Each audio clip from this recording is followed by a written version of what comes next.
গ্রামের মাঠে দাঁড়িয়ে ছোট্ট একটি মেয়ে, হাতে লাঠি, চোখে স্বপ্ন। চারপাশে কিছু ছেলে হাসছে। তুই মেয়ে হয়ে সেনাবাহিনীতে যাবি? এটা ছেলেদের কাজ।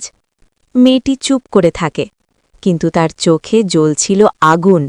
বাড়িতে ফিরতেই মা চিন্তিত হয়ে বললেন, এত বড় স্বপ্ন দেখিস না মা, মানুষ হাসবে।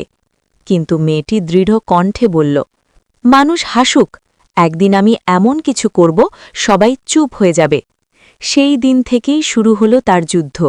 ভোরে দৌড়, দিনে পড়াশোনা, রাতে অনুশীলন। পা কেটে যায়, শরীর ভেঙে পড়ে, তবুও সে থামে না। গ্রামের মানুষ প্রতিদিন তিরস্কার করত। মেয়েদের জায়গা রান্নাঘর, সেনাবাহিনী না। বন্ধুরাও দূরে সরে যায়, কেউ বিশ্বাস করেনি তার স্বপ্নকে। কিন্তু সে একা, আর সেই একাকিত্বই তাকে আরও শক্ত করে তোলে। বছরের পর বছর কঠোর পরিশ্রমের পর একদিন আসে সেই কাঙ্ক্ষিত পরীক্ষা। সে কাঁপা হাতে ফলাফল দেখে।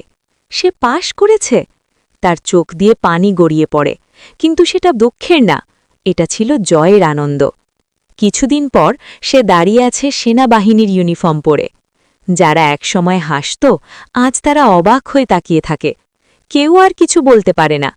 তার মা এগিয়ে এসে জড়িয়ে ধরে, আজ আমি গর্বিত, তুই আমার মেয়ে।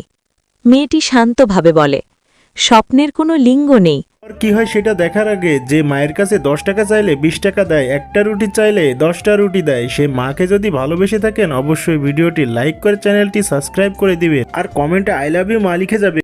চেষ্টা থাকলে মেয়েরাও অসম্ভবকে সম্ভব করতে পারে। যারা আজও মেয়েদের ছোট করে দেখে, এই গল্পটা তাদের দেখাও।